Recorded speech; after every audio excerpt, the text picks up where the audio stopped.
ये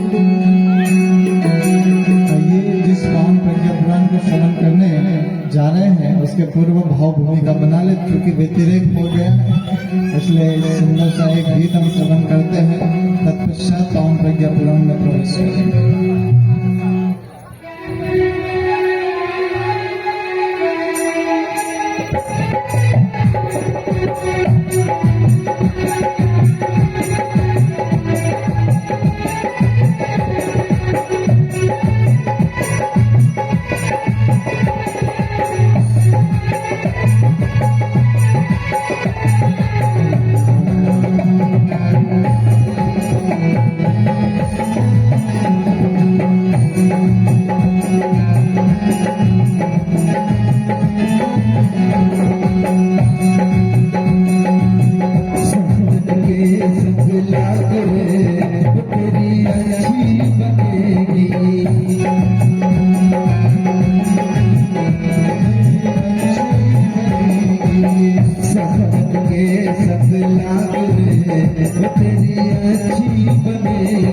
अच्छी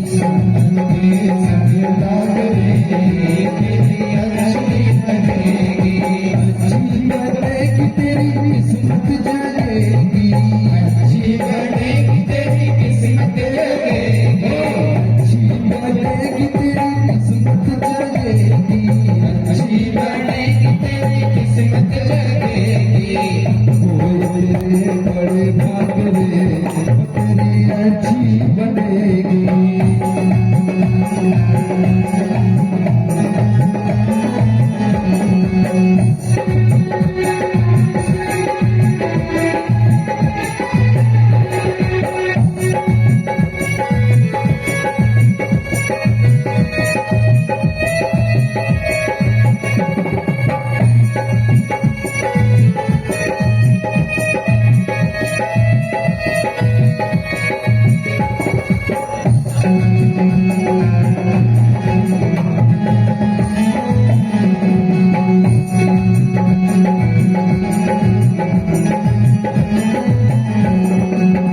प्रज्ञा पुराण की कथा है ना, ऐसे तो कथाएं आप लोग प्रतिदिन करते हैं, प्रतिदिन सुनते हैं, लेकिन जो पावन प्रज्ञा पुराण की कथा है, अच्छा सोमवार का दिन कल गया, हर कोई ना कोई किसी को व्रत रहता है, सोमवार के दिन भगवान शंकर का कोई पूजन करता है, बेलपत्र चढ़ाता है, भगवान शंकर को मनाता है। वही जब मंगलवार का दिन आता है, आज का दिन, तो वही बनो हम हनुमान जी की पूजा करते हैं। बुधवार के दिन राहु केतु का पूजन किया जाता है। वही जब गुरुवार का दिन आता है तो संतोषी माता का पूजन करते हैं। लेकिन जब शुक्रवार आता है तो संतोषी माता, शनिवार आता है शनिचर, और भाई बहनों रविवार आता है तो सूर्य देवता मां गायत्री का पूजन करते हैं। इसलिए भाई बहनों प्रतिदिन की प्रत्येक कथा होती है, सातों दिन पूजन व्यक्ति करता है, लेकिन मांगता क्या है बदले में? क्यों क्या मांगते हो भगवान से? क्या मांगते हो? भगवान से मांगते हो कुछ?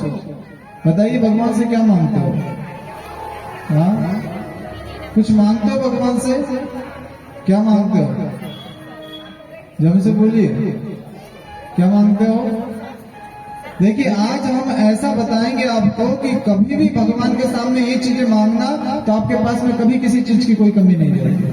हाँ यकीन दिला रहे हैं, शांति कुंज हरिद्वार से विशेष संदेश के रूप में बताएंगे पावन प्रज्ञा पुराण के पहले क्या मांगना है भगवान से। हमने बताया कि सोमवार को प्रत्येक व्यक्ति कौन से भगवान की पूजा करता है? शंकर जी की पूजा करता है। मंगलवार को कौन से भगवान की पूजा करता है? हनुमान जी की। बुधवार को किसकी? गणेश जी की पूजा करता है। गुरुवार के दिन हाँ गुरुदेव की, गायत्री माता की, साईं बाबा की, विष्णु जी की। शुक्रवार के दिन संतोषी माता, लक्ष्मी माता। शनिवार के दिन शनिदेव। अच्छा रविवार के दिन सूर्य भगवान की। मतलब सातों दिनों की अपनी अपनी सातों पूजा है। लेकिन भाइयों बहनों जब सातों देवताओं के सामने हम खड़े होते हैं तो कुछ न कुछ तो मांगते हैं, क्योंकि वो देवता है और हमेशा देता है। लेकिन देता कब है? जब हमारे मांगने का तरीका सही रहता है। अच्छा हमें बताया गया कि सिहोरा नगर में लगभग 80% शिक्षक है। तो मैं शिक्षकों से ही पूछूंगा, किसी बच्चे को हमने खड़ा किया, भैया खड़ा हो जा, खड़ा हो गया। अब अच्छा बता बेटा, पहाड़ा बता, टेबल बता, तो कह रहा है कि 19 19 एकम 19 19 2 57 19 3 38। सही बता रहा है क्या? सही बता रहा है कि नहीं जी? सही बता रहा है? सही बता रहा है? 19 एकम 19 19 2 57 19 3 38। सही बता रहा? तो शाबाशी दोगे आप उसको? दोगे शाबाशी? नहीं भाई हम भगवान के सामने खड़े तो हुए हैं, मांगना भी चाहते हैं, लेकिन हमारा मांगने का पहाड़ा गलत है। मांगने का पहाड़ा गलत है। भगवान के सामने मांगे तो भाइयों बहनों क्या मांगे? वैसे तो सुख बहुत सारे हैं, लगभग 16 सुख बताए हैं, लेकिन 16 सुख में भी 4 प्रधान सुख बताए हैं। वो यदि 4 सुख यदि प्रत्येक व्यक्ति के जीवन में रहे तो भगवान से मांगने की कुछ आवश्यकता नहीं पड़ती। भाइयों बहनों भगवान के सामने जब भी हाथ जोड़कर हम खड़े रहे तो क्या मांगे कि हे देव, यदि देना चाहते हैं तो पहला सुख क्या देना? निरोगी काया देना। क्या मांगना है? पहला सुख जिसको चाहिए जम से बोलना, पहला सुख निरोगी काया। जब शरीर स्वस्थ होगा भाइयों बहनों तो पूजा में बैठने का आनंद आएगा। शरीर स्वस्थ रहेगा तो स्कूल जाने का आनंद आएगा। शरीर स्वस्थ रहेगा तो पढ़ने में मन लगेगा, लिखने में मन लगेगा। उपासना, साधना, आराधना, भजन, पूजन, कीर्तन, सत्संग सब कुछ कर सकता है, लेकिन कब करेगा? जब शरीर स्वस्थ रहेगा भाइयों बहनों। इसलिए भगवान से सबसे पहले क्या मांगे? निरोगी काया। क्योंकि भाइयों बहनों आज व्यक्ति 7 मंजिला भवन तो बना करके बैठा है, लेकिन 7 मंजिला भवन में उसको चैन से नींद नहीं आ रही है, नींद की गोली खा करके सोता है। अरे उससे अच्छा तो वो व्यक्ति है भाइयों बहनों जो कि 7 घंटे मेहनत मजदूरी करता है, बेचारे के घर पे सोने के लिए तकिया भी नहीं है, अपने हाथ का तकिया बनाता है, चैन से 7 घंटे की नींद सोता है और अगले दिन उठकर भाइयों बहनों मेहनत मजदूरी करने चला जाता है। तो शरीर की दृष्टि से वो धनवान व्यक्ति है या हम लोग धनवान व्यक्ति है? भाई बहनों अपने आप से पूछिए कभी। इसलिए भगवान से कभी भी मांगना है, चाहे बच्चे रहे, बड़े रहे, बुजुर्ग रहे, जवान रहे, जब भी भगवान के सामने हाथ जोड़े तो भगवान से कहे कि हे देव, यदि देना ही चाहते हो, एक हाथों की कृपा तो आपने कल कर दी, जो आप लोगों ने सुना था कि 83,99,999 योनियां मिली, इसमें ये मनुष्य का शरीर मिला, जलचर की यात्रा पूरी हुई, थलचर की यात्रा पूरी हुई, और भाई बहनों उसके बाद में बड़ भाग्य मनुष्य को ये मनुष्य का शरीर प्राप्त हुआ है। तुलसीदास जी ने कहा भी तो है कि बड़े भाग मानस तन पावा और सुर दुर्लभ सद ग्रंथ न गावा, बड़े भाग्यों से मनुष्य का शरीर मिला है। और इसके बाद में शरीर भाई बहनों बीमारियों से घिरा हुआ रहे, शरीर भाई बहनों व्याधियों से घिरा हुआ रहे, शरीर चिंताओं से ग्रसित रहे, शरीर तनाव से ग्रसित रहे, तो भाई बहनों जीवन जीने का कोई अर्थ नहीं निकलेगा। इसलिए जब परमात्मा के सामने खड़े होते हो, माँ गायत्री, पूज्य गुरुदेव, वंदनीय माता जी, यज्ञ भगवान के सामने खड़े होते हो, तो एक ही चीज मांगना कि हे देव, यदि देना चाहते हो तो एक ही सुख, पहला सुख देना, वो कौन सा देना?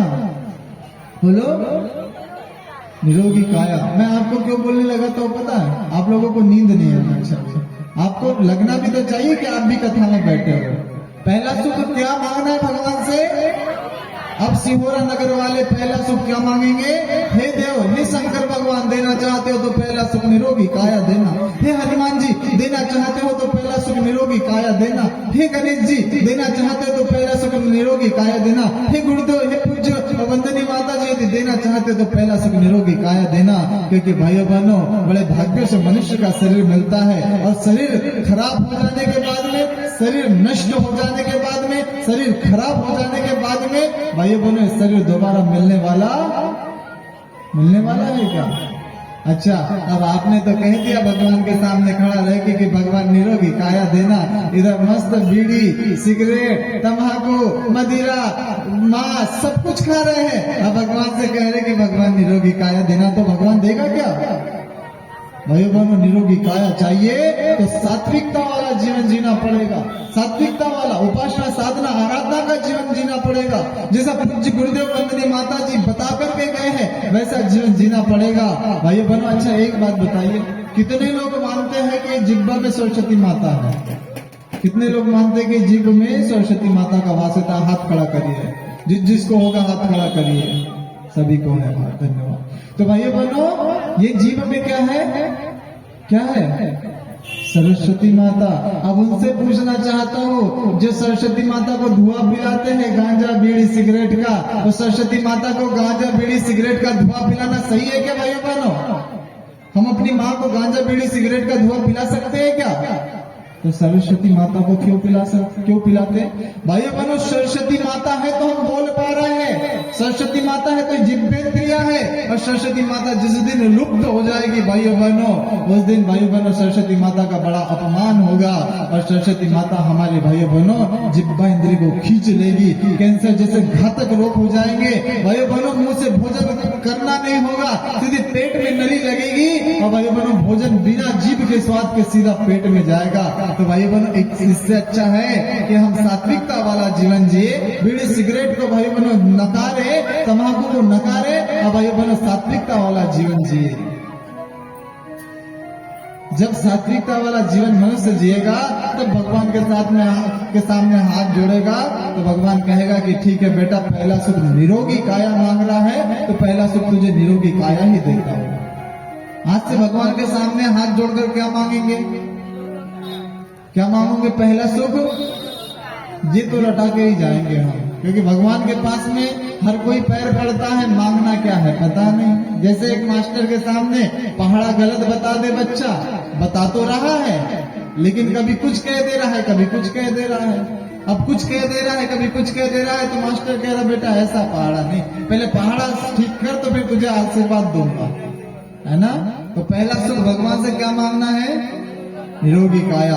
अच्छा, दूसरा सुख क्या मांगना है भगवान से? दूसरा सुख क्या होना चाहिए? बोलिए। दूसरा सुख घर में हो माया। दूसरा सुख कौन सा? घर में हो।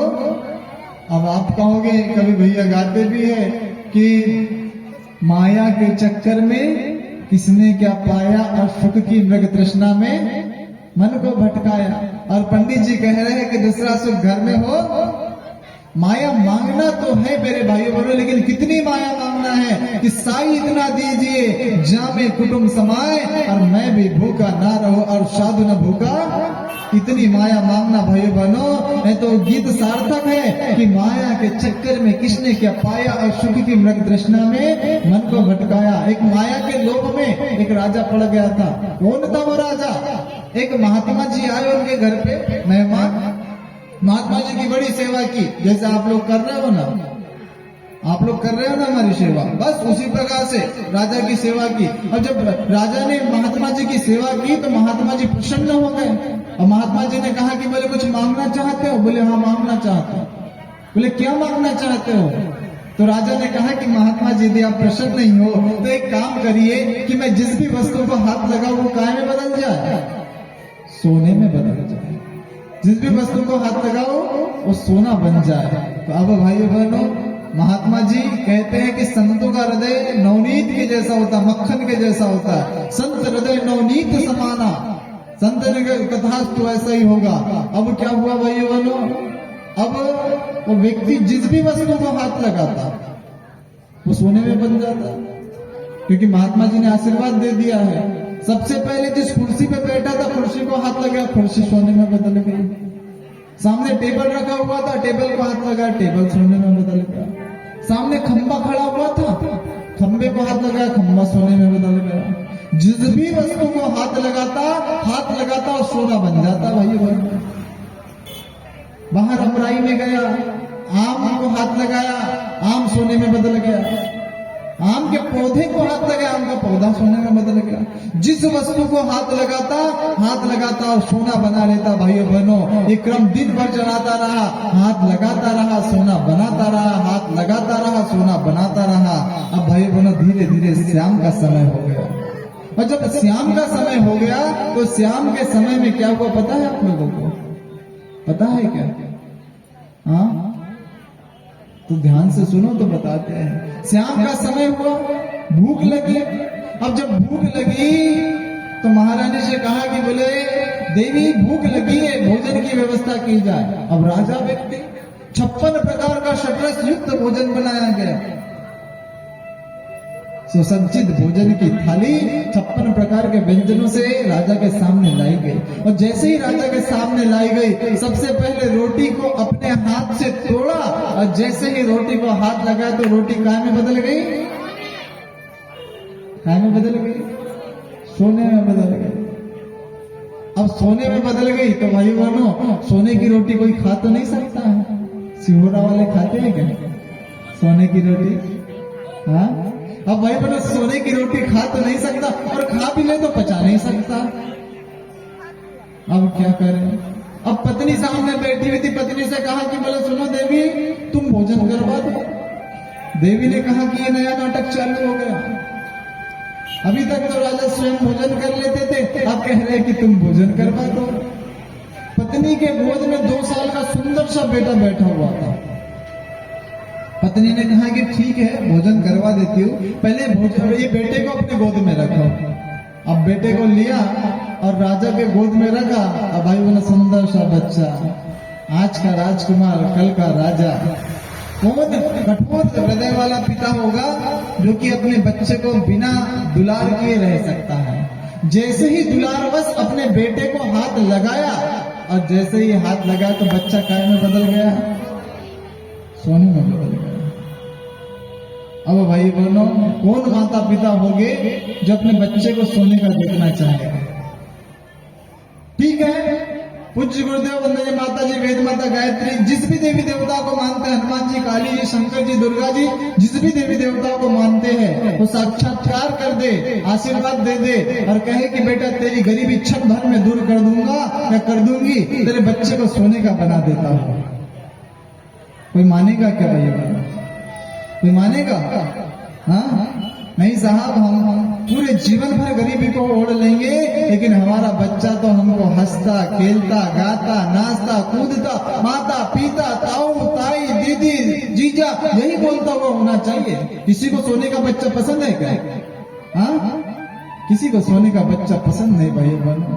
जब महारानी ने देखा कि मेरा अच्छा खासा खेलता हुआ बच्चा सोने में बदल गया, तो भाई बहनों कौन माता होगी जो कि अचंभित ना रही होगी। वो भाई बहनों महारानी जैसे ही अचंभित हुई, महारानी अचंभित होने के बाद में बेहोश हो गई। इतना विभत्स नजारा जब महारानी ने देखा तो महारानी बेहोश हो गई। अब जब महारानी बेहोश हो गई तो भाई बहनों इधर बच्चा सोने का, इधर खाने की रोटी सोने की, अब भाई बहनों रोटी देने वाली पत्नी अब बेहोश हो गई। अब क्या करे, न चाहते हुए राजा का हाथ पत्नी को लगा और जैसे ही लगा तो भाई बहनों पत्नी काय में बदल गई, सोने में बदल गई। अब भाई बहनों खाने की रोटी सोने की, प्यार करने वाला बच्चा सोने का, रोटी देने वाली पत्नी सोने की, अब क्या करेगा इतने सोने का, क्या करेगा। गलती का पश्चाताप हुआ कि महात्मा जी मेरे घर पे आए थे और महात्मा जी ने कहा कि बेटा जो चाहे वो मांग ले। मैं चाहता तो जीवन में सुख शांति मांग लेता, मैं चाहता तो भवबंधन से मुक्ति का कोई उपाय मांग लेता, लेकिन मैंने क्या मांगा, सोना मांगा। क्या मांगा मैंने, सोना मांगा। भाइयों बहनों कहीं हमारे साथ भी तो ऐसा ही नहीं हो रहा है। धन मांगना है भाइयों बहनों, लेकिन कितना धन मांगना है, कितनी माया मांगना है कि साई इतना दीजिए जामे कुटुंब समाए और मैं भी भूखा ना रहूं और साधु ना भूखा जाए। क्योंकि भाइयों बहनों कल की कथा में जो आए थे उन लोगों ने सुना कि छोटा सा पेट रहता है चींटी का, कितना सा रहता है, छोटा सा, और हाथी का कितना बड़ा पेट रहता है। इस धरती पे ना भाइयों बहनों चींटी भूखी मरती है और ना ही हाथी भूखा मरता है। अरे मनुष्य रोज कमाने जाता है लेकिन इसका पेट कभी नहीं भरता। अरे माया मरी न मैं मरा और मर गया शरीर। भाई बहनों माया कभी मरती नहीं है, मरती है क्या, माया कभी नहीं मरती है। हम लोग पागल पड़े हुए हैं भाई बहनों, हमें लगता है वो मृगतृष्णा के हिरण के जैसे कि यहाँ सुख मिल, यहाँ पानी मिल जाएगा, यहाँ पानी मिल जाएगा, यहाँ पानी मिल जाएगा, यहाँ पानी मिल जाएगा। हमें भी जीवन भर ऐसा लगता है कि जब बच्चा हूँ तो कुछ थोड़ा पढ़ाई करने के बाद में कुछ नौकरी कर लूंगा तो मुझे कुछ सुख मिल जाएगा, शांति मिल जाएगी। शांति मिलती वहां पे भी नहीं है। उसके बाद में सोचता कि शादी कर लूं तो शांति मिल जाएगी। भाई बहनों शादी करने के बाद में शांति तो छोड़ो, शांति की जगह अशांति मिल जाती है। उसके बाद में फिर बच्चे हो जाएंगे तो सुख मिल जाएगा। भाई बहनों बच्चे होने के बाद में और चिंताएं बढ़ जाती हैं। और एक पढ़े लिखे व्यक्ति से पूछते हैं कि साहब एक बात बताइए कि तुमने जीवन भर क्या किया, तो कहता है कि क्या करे साहब, सारे नुमाइश कर गए, एमए किया, नौकरी मिली, पेंशन लिया, मर गए। उसके ऊपर जीवन में कुछ किया क्या, कुछ किया क्या, कुछ किया हमने जीवन में, किस लिए मिला था भाई बहनों मनुष्य का जीवन हम लोगों को, क्या इसीलिए मिला था क्या कि रोज 4 रोटी सुबह 4 रोटी शाम को खाए, कोई कॉलेज जाए, कोई स्कूल जाए, कोई बिजनेस करने जाए और पैसा कमा कर लाए और परिवार को बढ़ाए, इसलिए मिला था कि मनुष्य का जीवन।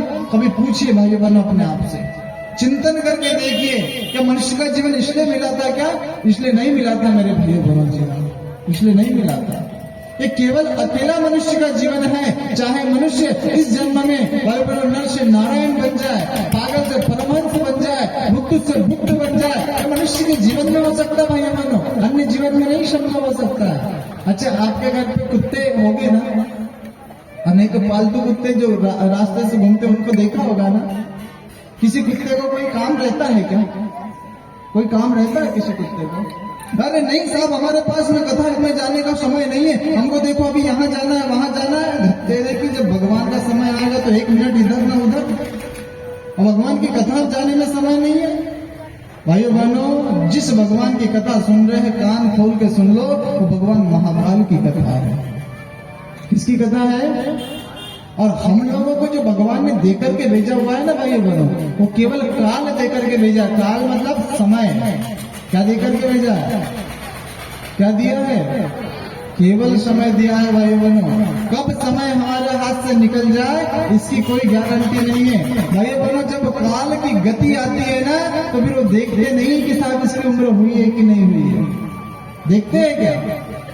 तो भाई बहनों कितना अच्छा है कि हमारा जीवन सत्संग में लग जाए, कुछ हमारे हाथों से दान पुण्य धर्म कार्य हेतु हो जाए, इससे अच्छा और क्या हो सकता भाई बहनों। लेकिन पता नहीं किस उधेड़ बुन में लगे हुए भाई बहनों। इसलिए भगवान के सामने यदि शांति के 4 उपाय चाहिए तो पहला सुख क्या मांगना है? पहला सुख क्या मांगना है? बार बार याद दिलाएंगे। पहला सुख कौन सा? निरोगी काया, गर्ग जी जैसी आवाज होनी चाहिए। और दूसरा सुख घर में हो माया। अच्छा, ये 2 सुख हुए भाई बहनों। अच्छा, तीसरा सुख क्या कौन सा होना चाहिए? कौन सा होना चाहिए? शांति के लिए तो सुख मांग रहे हैं, कौन सा होना चाहिए?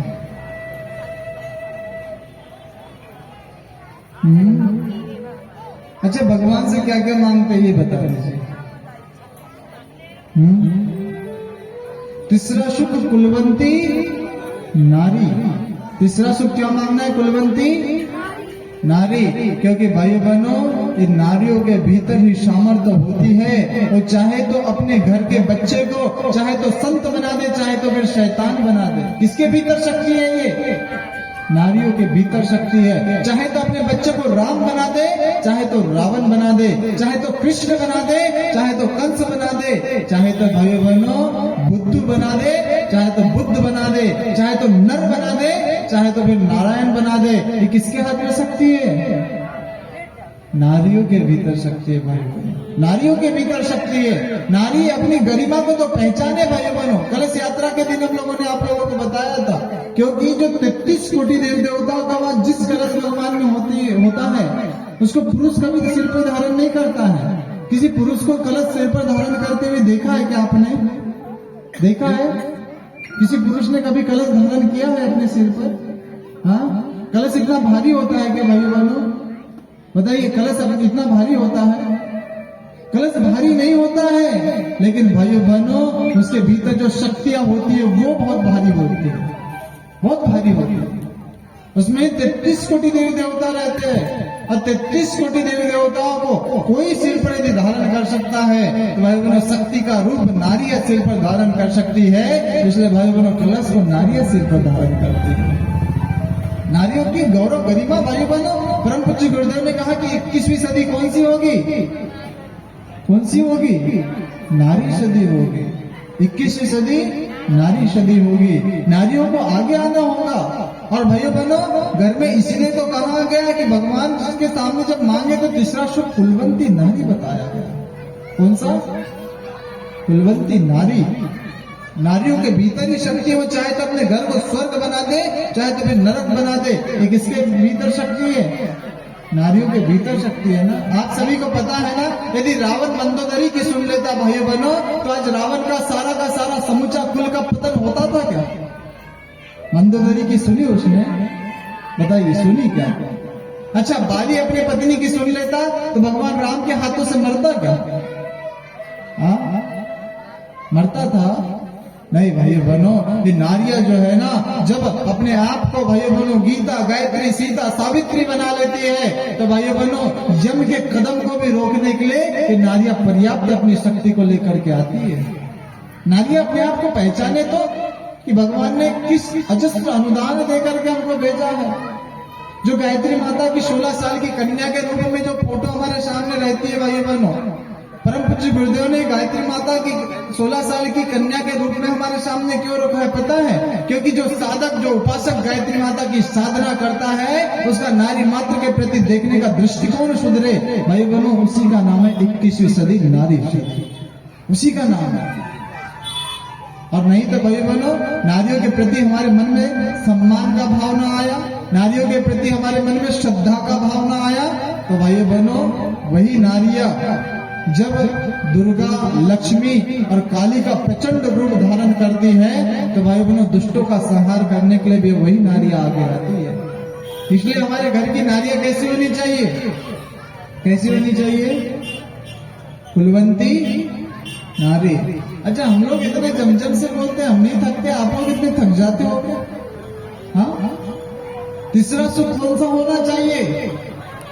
कुलवंती नारी होना चाहिए भाई बहनों। कुलवंती नारी कैसी हो? कुलवंती। अच्छा, अपने घर पे बेटे का विवाह करना है, बेटी देखने जा रहे हैं, बहू देखने जा रहे हैं विवाह करने के लिए।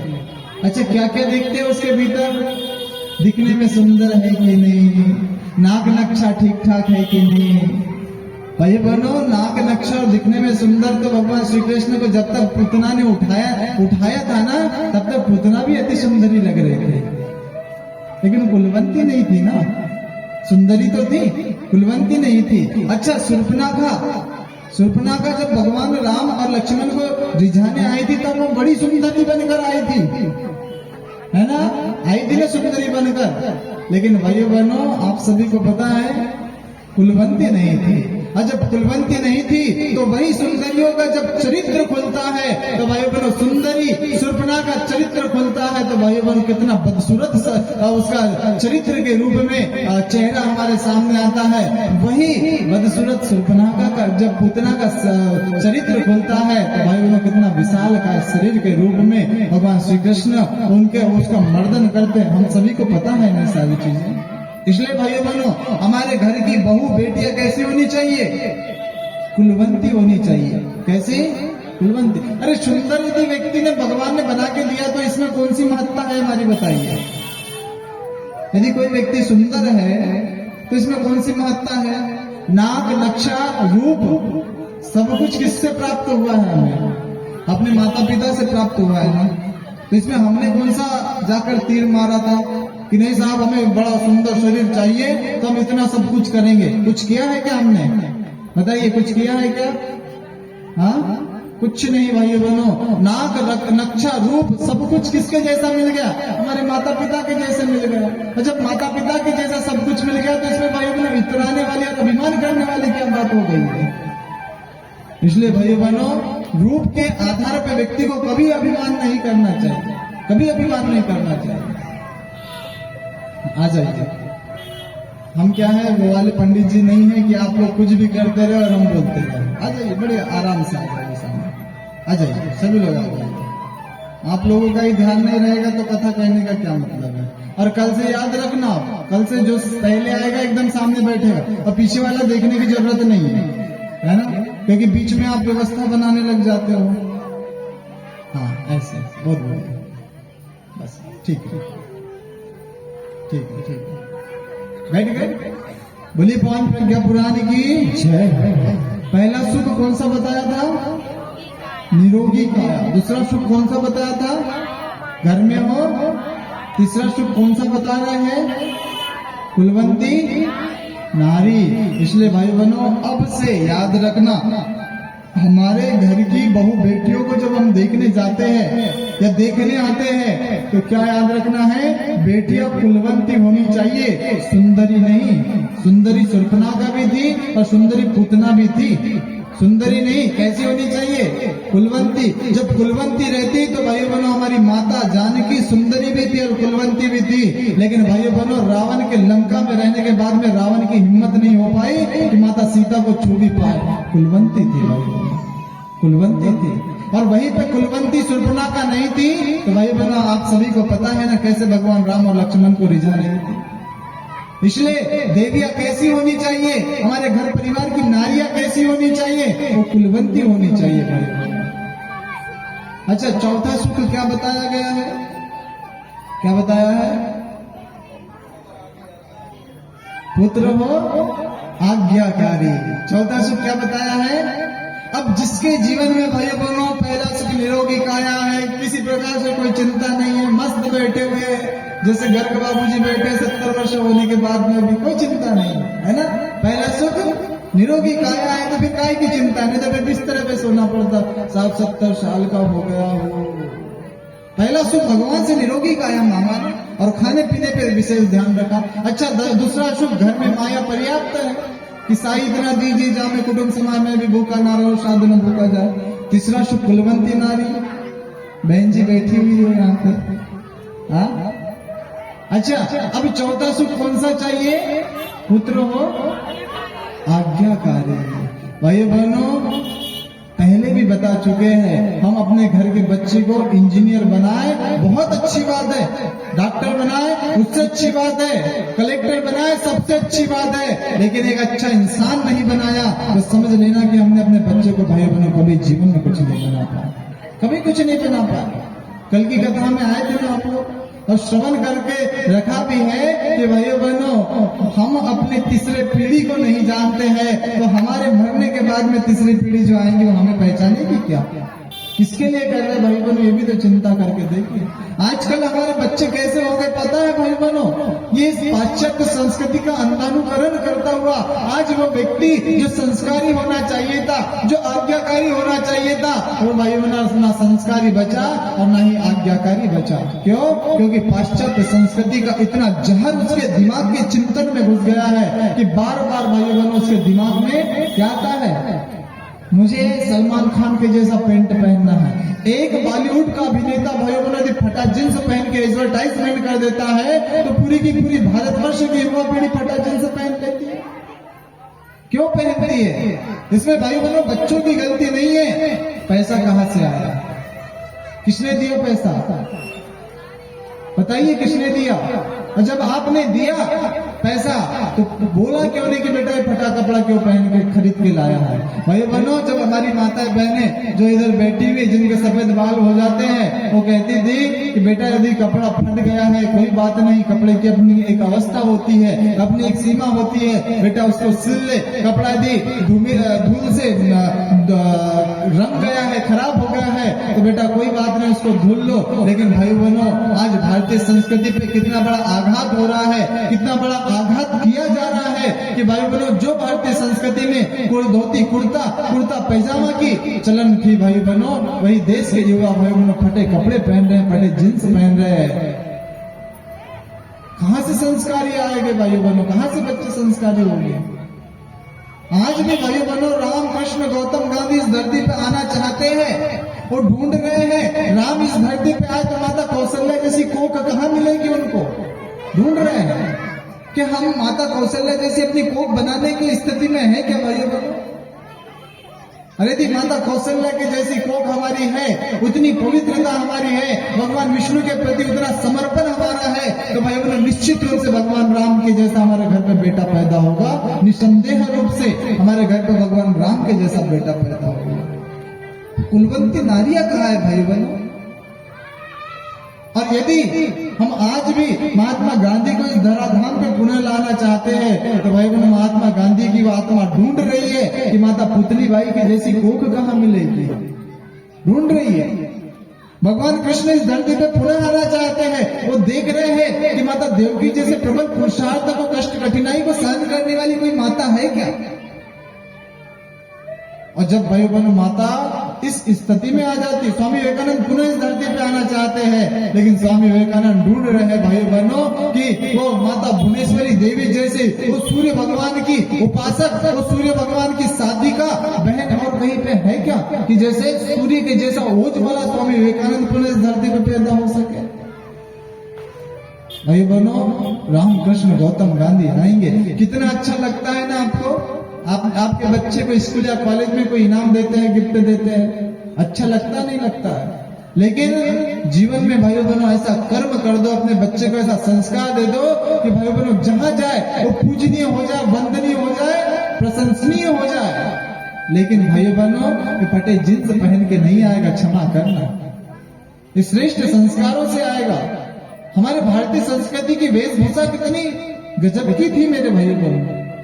आप सभी को पता है, एक भारतीय पंडित जी थे, धोती कुर्ता पहने हुए थे और धोती कुर्ता पहन के रोड से जा रहे थे। और जब रोड से जा रहे थे तो भाई बहनों वहीं पे एक अंग्रेज आया, मस्त शर्ट पेंट टाई वाई लगाकर आया है, और वो पंडित जी की धोती उसने पकड़ी और कहने लगा, Pandit ji what is this, what is this? Pandit ji को क्रोध आया, पंडित जी ने उसकी टाई को पकड़ा और गले की पाल की टाई को पकड़ के कहा कि बोले what is this, what is this? अंग्रेज ने कहा, Pandit ji this is my neck tie. Pandit ji ने कहा कि this is my back tie. अंग्रेजों तुम आगे से टाई लगाते हो और भारतीय भारतीय पीछे से टाई लगाते हैं। अरे तुम्हारी टाई तो कभी किसी के नाक पहुंचने के काम में नहीं आती, लेकिन हमारे भारतीय देश की धोती, हमारे भारतीय देश की वेशभूषा, हमारे भारतीय देश का चरित्र चिंतन कितना श्रेष्ठ है भाई बहनों, कितना श्रेष्ठ है। अच्छा विदेश में जाइए अब विदेश में कहिए कि साहब हमारे घर पे, हमारे देश में राम जन्म नहीं लिए, कृष्ण जन्म नहीं लिए, गौतम जन्म नहीं लिए, भगवानों का जन्म नहीं हुआ, ऋषियों का जन्म नहीं हुआ, महात्माओं का जन्म नहीं हुआ, संतों का जन्म नहीं हुआ। और फिर कहो कि साहब अब हमको क्या आप जगत गुरु मानोगे क्या? कोई मानेगा आप लोगों को? आपकी वेशभूषा के आधार पे आपको जगत गुरु नहीं मान रहे भाई बहनों। हमारे महात्माओं के, ऋषियों के, संतों के तपस्या और उनके ज्ञान के आधार पे हमको जगत गुरु माना जाता है भाई बहनों। और वही युवा पीढ़ी जो इस देश का भविष्य है, वो कितना पदभ्रमित होता हुआ जा रहा है भाई बहनों। और हम लोग भाई बहनों सबसे बड़ी विशेषता ये है कि हमको उनको रोक भी नहीं रहे। आज का बच्चा कैसा बन रहा है पता है? संस्कारों की जब कमी बच्चे के भीतर होती है तो भाई बहनों, चार माताएं बाजार का थैला लेकर बाजार से अपने घर जा रही थी। ध्यान से सुनना और एक बात दिमाग से निकाल दो कि जिस जगह पे आप बैठे हुए हो, भगवान महाकाल के संरक्षण में बैठे हो। और भाई बहनों, यहाँ का एक एक मिनट, एक एक निमिष, एक एक क्षण दुनिया के सर्वोत्तम समय में से एक समय है। दुनिया के सर्वोत्तम समय में से एक समय है। तो जब सर्वोत्तम समय में से एक है तो आपको रोटी पकाने की चिंता भी 2-3 घंटे नहीं होनी चाहिए। अच्छा पति ऑफिस से आए कि नहीं आए इसकी चिंता आपको नहीं होनी चाहिए। क्यों? क्योंकि भाई बहनों, ये दुनिया की आपाधापी तो चली रहेगी। ये सत्संग 4 दिन चलेगा। 4 दिन के बाद में भाई बहनों हमें अपना दूसरा कार्यक्रम है, आपको अपने दूसरे काम होंगे। और 4 दिनों के बाद में भाई बहनों ना हम यहाँ पे आपको सेवा दे पाएंगे और ना ही आप यहाँ पे बैठ पाओगे। इसलिए जितने देर बैठे भाई बहनों, बड़े आराम से और बड़े प्रेम के साथ में बैठे। संस्कार जब बच्चों को नहीं मिलते तो कैसे हो जाते बच्चे पता है? 4 माताएं बाजार का थैला लेकर के आ रही थी। एक माता ने कहा, अरे तुम्हें पता है मेरा बच्चा इंजीनियर है और महीने के 1 लाख रुपए कमाता है। कितने? 1 लाख रुपए। दूसरी माता से रहा नहीं गया, बोले तुम्हें पता है मेरा बच्चा डॉक्टर है और 2 लाख रुपए महीने की कमाता है। अब तीसरी से नहीं रहा गया, बोले तुम्हें पता है मेरा बच्चा वकील है और 3 लाख रुपए महीने की कमाता है। अब चौथी माता जी बेचारी पैदल जा रही, किसी से कुछ नहीं कह रही, सबकी बातें सुन रही, आनंद ले रही है। तो तीनों माताओं ने पूछा, बोले क्यों बहन जी तुम्हारा बेटा कुछ नहीं करता क्या? तो उन्होंने कहा कि साहब बहन जी करता है मेरा बच्चा, तो अपना कुछ थोड़ा बहुत दुकान चला लेता है, बचा समय गायत्री परिवार के कामों में लगा देता है, बचा समय श्रेष्ठ कामों में लगा लेता है, सत्संग में लगा लेता है, उसकी भी जीविका चल जाती है, हमारे घर परिवार वालों की भी जीविका चल जाती है। बोले चलो ठीक है कोई बात नहीं। अब समय का योग बना भाई बहनों। चारों माताएं बाजार करके, बाजार से 3 किलोमीटर दूर अपना गांव जा रही है टहलते हुए। अब सबसे पहले पीछे से इंजीनियर साहब की गाड़ी आई, 4 व्हीलर।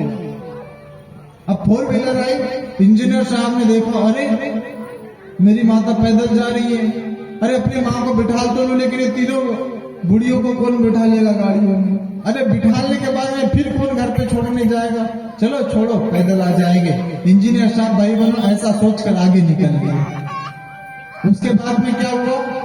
उसके बाद में डॉक्टर साहब की 4 व्हीलर आई, जिनकी कितनी पेमेंट है भूलने नहीं देंगे हम।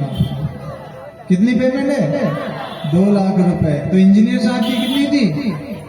1 लाख रुपए। और डॉक्टर की 2 लाख। अब 2 लाख वाला डॉक्टर आया गाड़ी लेकर के, उन्होंने कहा कि साहब मैं अपनी माँ को बिठा लूं, लेकिन तीनों को बिठाना पड़ेगा, सभी के घर पे जाना पड़ेगा, उनको घर घर छोड़ना पड़ेगा। अरे छोड़ो पैदल आ जाएगी, मैं इतना बड़ा डॉक्टर इन लोगों को बिठा लूंगा क्या अपनी गाड़ी में? वो भी आगे निकल गया। अब तीसरा बेटा आया, कौन सा? वकील। कितनी पेमेंट है? 3 लाख रुपए। ऐसी कथा सुनो तो मजा आता है, फिर समय हमको नहीं पता रहता कहाँ चल रहा है। कितनी पेमेंट है? 3 लाख रुपए। अब भैया बनो जब वकील आया तो उसने सोचा, अरे रे चारों को बिठाना पड़ेगा और सबको अपने अपने घर छोड़ना पड़ेगा। छोड़ो, पैदल आ जाएंगे, कौन इनके चक्कर में यहाँ पे रुकेगा।